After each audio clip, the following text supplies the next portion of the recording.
Olá, bom dia, tudo bem? Estamos começando mais um Cresce Esclarece. Estamos contando novamente com a participação da Alessandra Zoni, o advogado experiente no direito ambiental, e ele vai falar novamente sobre áreas contaminadas. Bom dia, Alessandro, tudo bem? Tudo bem, graças a Deus. Que bom. Agradeço novamente sua participação aqui no nosso programa.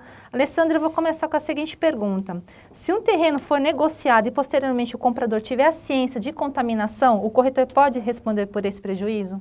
Sim, é obrigação do corretor, principalmente pelo Código Civil, no seu parágrafo único, já coloca que o corretor de imóveis tem a obrigação de passar todas as informações referentes ao imóvel, inclusive a ambiental.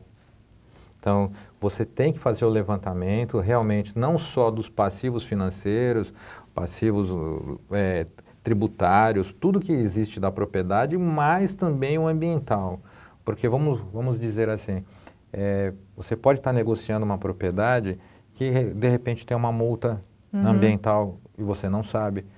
Na hora que a pessoa vai fazer uma reforma, vai na prefeitura, vai chegar lá, vai ter uma multa lá de 500 mil, ou seja de 10 mil, mais atualizada, ela já está em 50, a pessoa vai ter esse prejuízo. Fala, por que você não me avisou que essa propriedade, ou a propriedade está embargada por causa de uma contaminação? Então, é importante você fazer todo esse levantamento e explicar para o cliente realmente dos problemas que vem a ter a propriedade. Ele precisa estar ciente. O que não pode acontecer é a pessoa comprar uma propriedade e de repente ter todo esse problema e não poder construir, não conseguir fazer uma reforma e ainda por cima responder pelo passivo. Por quê? É importante, por que é importante? Toda a recuperação desse passivo ambiental é por conta do proprietário, quem estiver na propriedade. Isso chama-se propter rem. Então, a responsabilidade de recompor o dano ambiental é de quem estiver na propriedade. Por isso, você está fazendo a venda de um imóvel, você está transferindo para ela a propriedade.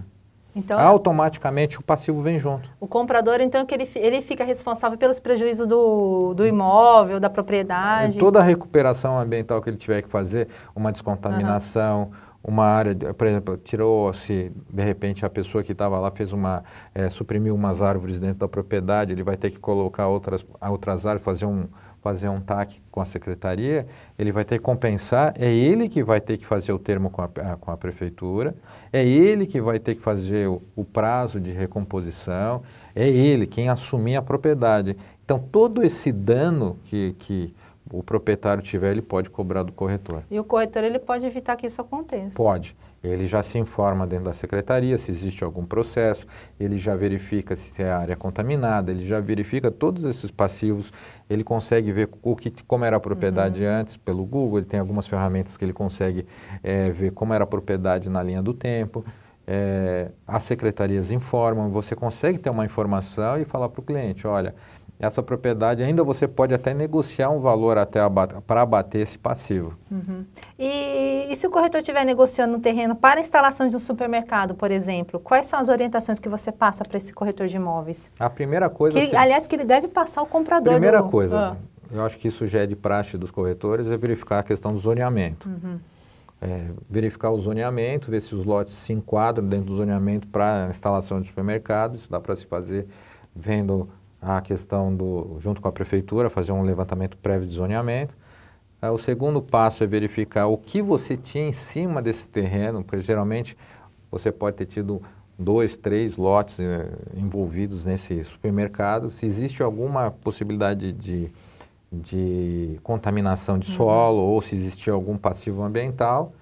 E terceiro, e se porventura tiver árvores ou tiver que fazer um manejo, você também tem que informar que essa área você vai ter que existe árvores dentro da propriedade que você vai ter que pedir uma autorização junto à Secretaria Municipal para fazer o manejo dessas árvores.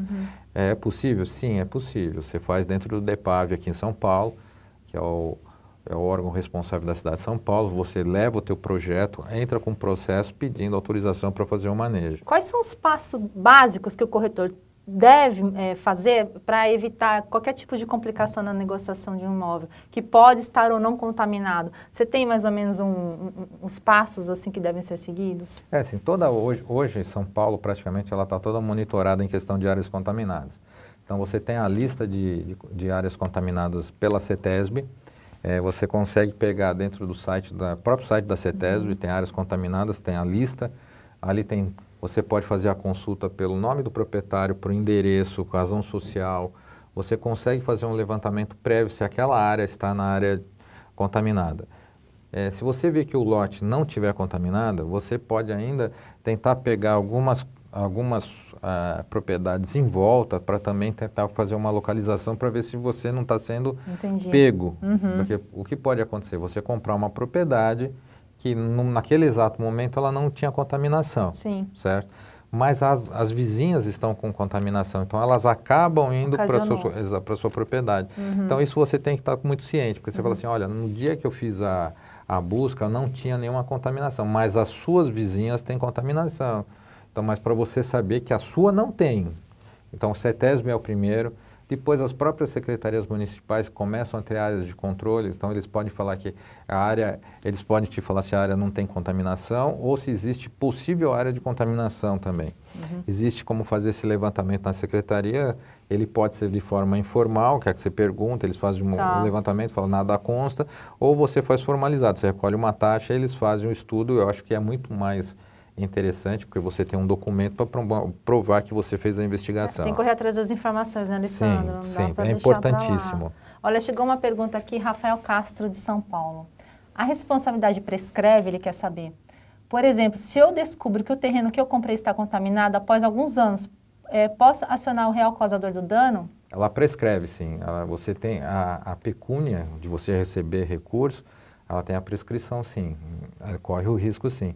É importante você ficar atento de você conseguir, mas tem umas interrupções, né? Que você tem que ver. Se o processo já estiver em andamento, ainda você consegue, se você ainda estiver em fase processual, administrativo, ainda você consegue, você ainda não foi como chama, não chegou à finalização do processo, mas ela prescreve, sim. Tem que tomar muito cuidado. Mas assim, depois de quanto tempo?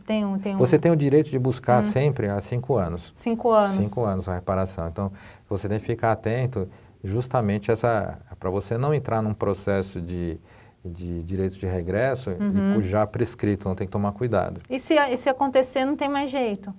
Então, por isso que é importante você ficar sempre atento. O que você pode fazer até... tem alguns processos que dá para se fazer para interromper a prescrição. Uma declaração... fazer uma ação declaratória para que você tenha seja detectado o dano, então você interrompe a prescrição, mas realmente existe sim. É importante, por isso que é muito importante você acompanhar o que foi feito naquela propriedade. Quais os riscos que uma área onde tinha funcionando um posto de gasolina pode oferecer? Que é complicado o posto de gasolina, né? O risco do posto de gasolina realmente é a contaminação por combustível. Os postos mais antigos, eles usavam os tanques de combustíveis que não existiam tanta proteção. Então, quando tinham vazamentos, somente com sondagem você descobria ou começava a diminuir a questão do combustível. Hoje a tecnologia está tão avançada que os tanques já se tornam com parede dupla, com sensores, ou seja, na hora que rompe a primeira parede para a segunda, já avisa que mudou, né? Porque assim, o posto de gasolina ele é um dos mais monitorados. Então, como ele é uma área de alta concentração de combustível, alto potencial contaminante, então ele já, por natureza, ele é fiscalizado. Então, mas não é dos piores, porque você tem como neutralizar, então você faz a aplicação de neutralizantes do efeito do combustível. O que é pior são outros componentes, né? Quando você mexe com solventes, esses outros componentes que são contaminantes mais densos, né, metais pesados, muito pesados, esses são piores. E, Alessandra, assim, qual foi a principal época, assim, de contaminação dos postos de gasolina? Porque teve uma época que não existia muito controle em relação a isso, tanto que deve existir muitas áreas contaminadas, principalmente em São Paulo, em relação a postos de gasolina, né? Quando é que realmente isso começou a ser detectado como um fator, assim, prejudicial ao meio ambiente? Eu vou te dizer bem assim, já faz alguns anos que a CETESB ela tem reduzido, inclusive, o prazo de validade dos tanques. Então, por exemplo, se um tanque tem uma validade de 10 anos, eles consideram como a troca em 5. Então, eles reduzem para você ter uma estimativa. Por quê? Por que ela faz essa... Os postos estão seguindo essas normas? Estão sim. Por que ela reduz? Vamos dizer assim, mas o tanque tem 10 anos, por que você está me reduzindo? Porque o que acontece? Quando você for renovar a licença, você tem que fazer substituição do tanque. Então, você tem que fechar o poço, você tem que fechar uma calha, você tem que escavar. Isso não acontece da noite por dia. Não. Então, isso pode demorar 1 ano, 2, o tanque ainda está na validade. Você imagina se eu dou 10 anos e aí eu tenho que fazer a substituição do tanque, demora 1 ou 2 anos, pode ter o risco da contaminação. Então, eles já fazem pensando que se demorar na substituição do tanque, ele está ainda no prazo legal. Mas como o prazo de renovação ele é muito curto, então quase todos os postos já estão se adequando. Aqueles que ficaram com contaminação realmente foram aqueles que foram fechados, que trabalhavam com combustível adulterado.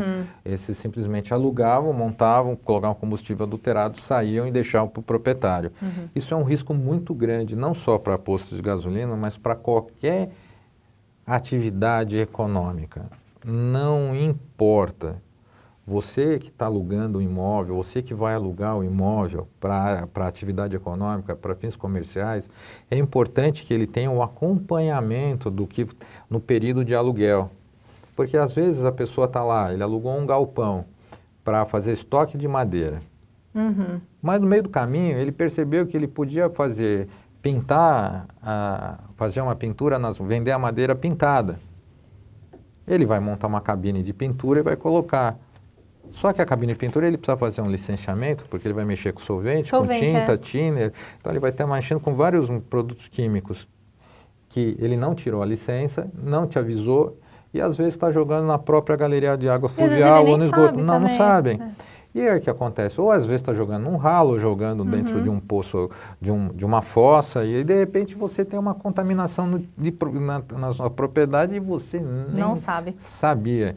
Então, é importante você fazer as inspeções. Você tem que colocar no seu contrato que você vai fazer inspeções periódicas cada 3 meses. Você entra no seu imóvel, vê como está sendo, você vê como está sendo o uso da sua área. É importante, porque às vezes o empresário, ele vê opções de negócio, ele vai montando, ele tem o espaço. E ele está pagando seu aluguel, está pagando tudo direitinho, não tem um problema. Só que essas modificações, pode te incorrer em risco. Pode causar o prejuízo. Porque de quem é a responsabilidade de reparar o dano? Sua, dono do imóvel. Do terreno. Que está alugado. alugado. Até, por exemplo, vamos dizer assim, eu vou alugar meu terreno para fazer um estacionamento. Para fazer estacionamento também, de repente ele vai começar a lavar carro, ele vai começar a fazer uma troca de óleo e você não sabe. Então, até uma coisa mais simples você tem que tomar cuidado. Para quê? Para evitar que você tenha um passivo ambiental. E tenha prejuízo, né? Exatamente. Alessandro, chegou mais uma pergunta aqui do Sidnelson Rodrigo, via Facebook. Ele quer saber qual o risco de comprar um lote em cima de um antigo lixão. Existe, não vou dizer que não existe. Grande exemplo disso foram as propriedades que estão em cima. A parte da Zona Norte, que é onde tem o Center Norte, foi uma delas. Teve uma explosão lá. Né? Teve uma concentração muito grande de gases. Isso pode acontecer. Por isso que é importante você fazer o estudo preventivo da área. Quando eu falo muito a questão... Depois que eu comecei a advogar na área ambiental, eu fiquei muito com medo de comprar áreas de loteamento ou condomínios em área rural, justamente por causa da sua pergunta. O que você tem que fazer? Você tem que fazer um estudo prévio, justamente para você ter uma ideia do que era anteriormente, como foi licenciado, para você ter certeza. E o que você vai poder fazer em cima desse lote também é importante. Com esse estudo, você pode pedir, por exemplo, assim, para o loteador te apresentar como foi feito o licenciamento. Com esse, daí ele vai ter que apresentar todos os históricos, então ele tem que apresentar o estudo prévio ambiental para a CETESB, ele tem que ter as autorizações de CETESB. Então, com isso, já vai te dar uma luz para você saber se o processo foi feito de acordo. Mas lembre, você comprando um lote não é porque você vai poder construir em cima tudo que você quer. Você vai precisar de autorização. Então, para isso, também você vai precisar apresentar ou fazer um estudo prévio para você fazer no seu lote. Márcio Sintra, via YouTube. Ele está agradecendo pelas informações e ele quer saber, em caso de um terreno onde existia uma metalúrgica, como proceder? Aí é muito complicado. A metalúrgica, você tem que tomar cuidado pelo seguinte, vamos falar assim, na década de 50, 60, 70, foi o auge da indústria automobilística. Então, assim, se preocupava muito na expansão da indústria. Então, não se preocupava com essa parte da contaminação. E elas são as grandes contaminantes hoje. Por quê? Porque quando elas faziam a pintura, faziam a limpeza dos equipamentos, elas usavam grandes quantidades de solventes, então elas tinham tanques de solventes, tinham material altamente contaminante, que são os piores. Faltou uma preparação anterior, né, Alessandro? Vamos dizer assim, os órgãos ambientais na época, eles eram mais fracos, a legislação existia, mas ela era mais fraca, porque se preocupava tanto com a expansão da indústria, geração de empregos, o poder dos empresários era muito grande nesse quesito de poder alavancar. E hoje chegou à conclusão do seguinte, as indústrias, qual foi o saldo? As indústrias saíram do estado de São Paulo, deixaram os imóveis e os imóveis hoje estão contaminados. Então, realmente, a indústria metalúrgica, eu falo para você, é uma área que realmente muito delicada, porque eles usavam componentes muito pesados. Então, é chumbo, cádmio, tem muita coisa pesada. Então, você tem que tomar muito cuidado, porque assim, às vezes não tem remediação. Você vai encontrar áreas que o produto contaminante é tão grande, mas tão grande, que você não tem o que fazer. E aí, Alessandro, você não tem o que fazer? Ele fica inegociável, imóvel? Não que ele fica inegociável, mas você vai ter que provar para o órgão ambiental que aquele contaminante ele vai ser controlado. Qual é a medida que você vai fazer para ele ser controlado, certo? E para você poder ter autorização de uso daquele imóvel. Aí você vai poder alugar ou vender. Mas mesmo contaminado, dá para fazer algum tipo de intermediação em cima dele? Dá, mas você perde o valor você vai perder muito valor. Dependendo do tamanho do passivo, você acaba perdendo muito valor. Mas hoje se tornam, as construtoras já começam a olhar isso com outros olhos.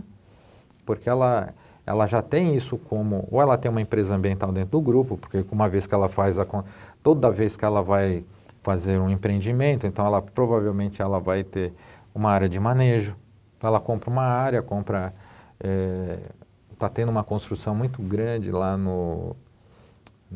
perto do Palácio do Governo. É uma área muito grande, são várias casas e ali é uma questão arbórea tremenda. Então, provavelmente, a construtora que vai fazer já tem um departamento interno que vai fazer toda essa área de manejo de toda aquela espécie arbórea. Então, ela já tem um departamento que já faz essa parte especializada. Então, ela já contabiliza, fala assim, olha, para essa área, para esse tipo de contaminação, nós vamos gastar tanto, isso vai fazer tanto, demora tanto para remediar, dá para fazer isso, dá para fazer aquilo.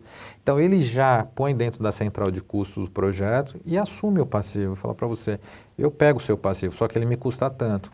Se torna um grande negócio, então. Sim, se torna um grande negócio. Mas eu tomaria muito cuidado com as metalúrgicas, justamente em terrenos que tiveram, porque você não sabe o tipo de contaminantes que tem lá.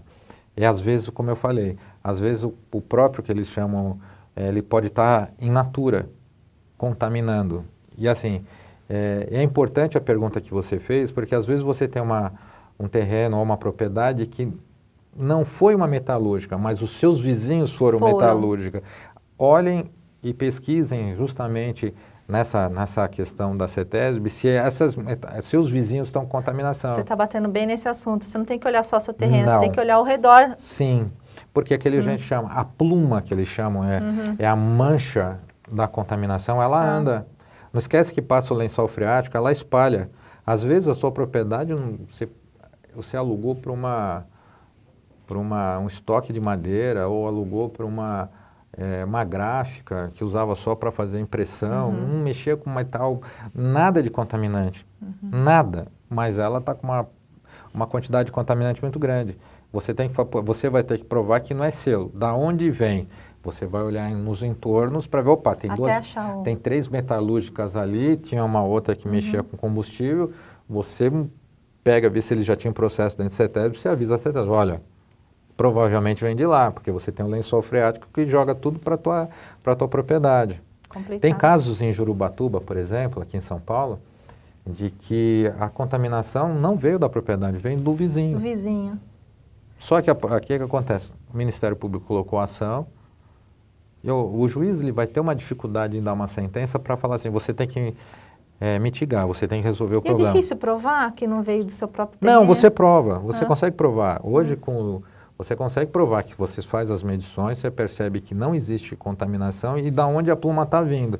Você consegue provar que o teu vizinho mexia com produtos químicos pesados, então você prova que vem de lá.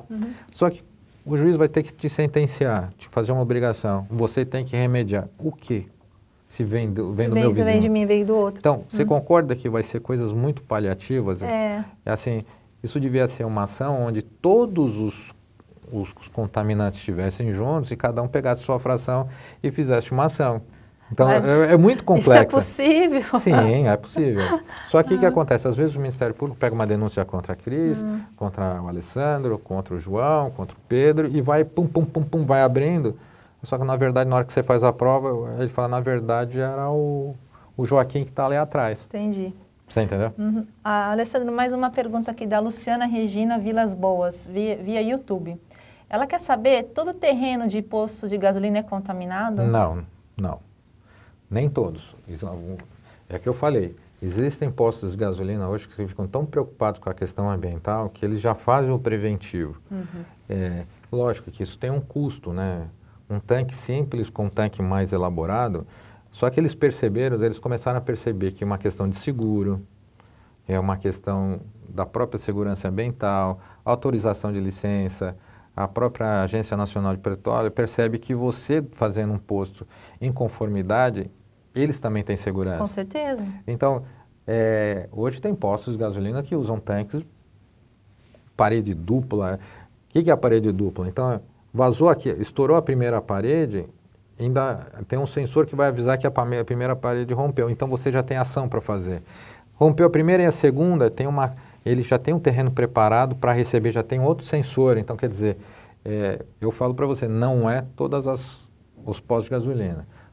Muito provável são áreas que eram alugadas por bandeiras secundárias. Que eu falo bandeiras secundárias, não são os postos realmente que a gente conhece, essas marcas mais famosas, BR, Shell, Ipiranga, essas marcas. É bandeira secundária e que trabalha com combustível adulterado. Então, ele entra, já era um posto, ele aluga, é um posto que fechou por causa que problema de sócio, ou não teve dinheiro para manter o posto, estava regular, só que a pessoa que vem arrendar o posto vai colocar qualquer combustível. Então, ele é um sanguessuga. Ele vem, aproveita, quando a inspeção pega ele vai embora. E o problema fica ali. Então, por que é preocupante? Porque geralmente eles colocam solventes dentro para diluir o combustível e o solvente acaba pegando os tanques. E vaza. Os postos mais famosos, que nem você disse, eles já estão mais preparados, né? Sim, a própria empresa, a própria bandeira faz questão para...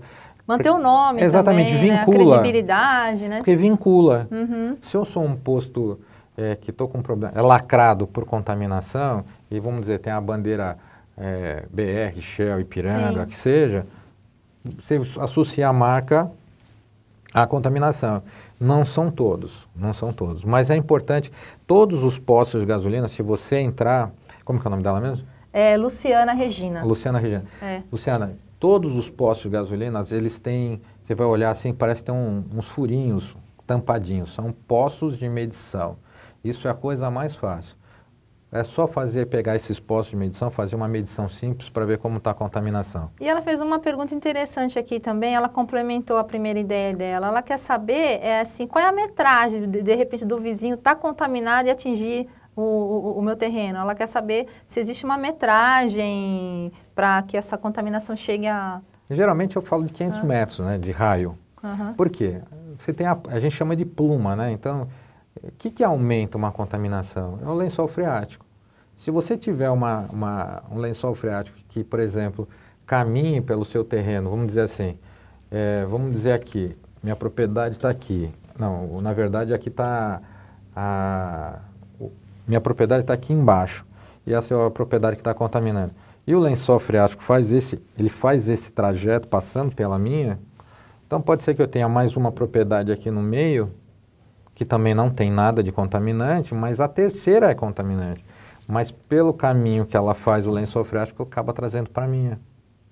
Entendi. E na hora que a CETESB vão falar, mas tua área está contaminada, mas eu não tenho nada aqui.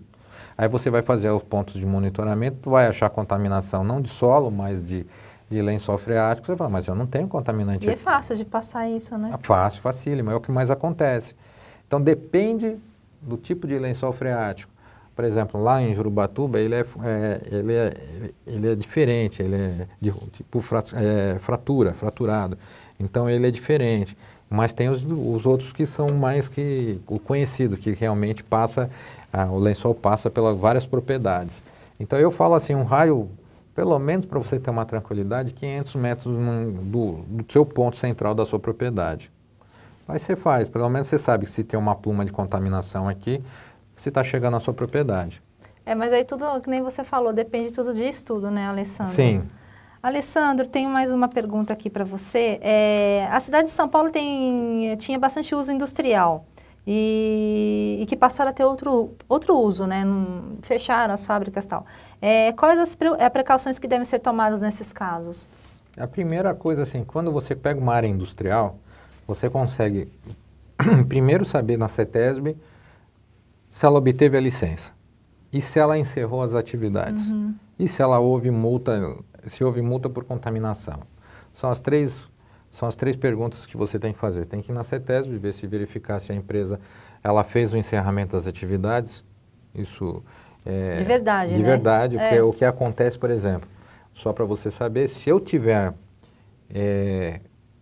vamos dizer assim, a minha propriedade está numa área prevista de contaminação, certo? Minha área está com uma área de contaminação, vamos dizer assim. Minha propriedade está dentro daquele investigados da CETESB. A partir daí eu tenho que seguir uma normativa da CETESB, que eu tenho que fazer os relatórios. Para eu encerrar a minha atividade, eu tenho que seguir o decreto aonde eu sou obrigado a fazer os meus relatórios, as medições, provar que meu terreno está limpo e se houve contaminação ou não. Você vai falar, poxa, mas pode ser que veio de algum lugar. Por isso é importante, quando você entrar, você também fazer uma medição na propriedade para ter uma segurança. Aí você fala, mas eu já vou entrar gastando? Sim. Se eu vou colocar uma atividade, se eu vou alugar uma área para desenvolver uma determinada atividade econômica que passível de contaminação, passível de risco ambiental, eu faço um preventivo. Eu já faço a medição, chego na CETESB e falo, olha, a área já está contaminada por esses elementos. Entendi. Quando você sair, você vai fazer as medições, provavelmente estará com os mesmos elementos. Você vai, mas não é meu. Meu, com certeza. Tá? É uma garantia. Mas assim, se você for dar outro uso para uma propriedade industrial, é a coisa mais fácil. Você pega para quem estava, qual era a indústria, você faz o levantamento das multas que ela tinha anteriormente, vê se tem multa ambiental, vê se ela fez o termo de ajustamento de conduta, se ela cumpriu junto com o CETESB, veja se o Ministério Público acionou, aí você vê que tipo de contaminação teve, que tipo de passivo teve, para você ter a tranquilidade de poder negociar. Vocês vão ter vai entrar agora a Operação Urbana Moca Tamanduateí, que é uma área extremamente industrial, que vai ser colocado, é um projeto para fazer a parte de urbanização para uso comercial e residencial. Ali é uma área que você vai ter que fazer esse levantamento. Vai ter muitos lotes de 30 mil, 50 mil, 100 mil metros quadrados que são vendidos, onde você vai ter que fazer essa investigação preliminar. Isso é importante. Alessandro, obrigada pela sua participação. Eu queria que você deixasse uma palavrinha final aqui, nós estamos encerrando mais esse Cresce Esclarece. Você poderia dar uma orientação para o corretor? Eu acho assim, não fique com medo, porque a propriedade tem um passivo ambiental, isso eu sempre falo. Isso pode ser um diferencial e você pode ter uma informação maior. Eu acho que tudo que a gente consegue pegar de informação é muito de valia para nós, a gente tem um aprendizado muito grande, tanto o proprietário como quem estiver adquirindo. Então isso não é um problema. A informação é a sua arma. Então assim, não tenha medo de buscar, não perca a venda, não perca o negócio por causa de uma questão ambiental. Obrigada, Alessandro. Obrigada a todos e até a próxima semana.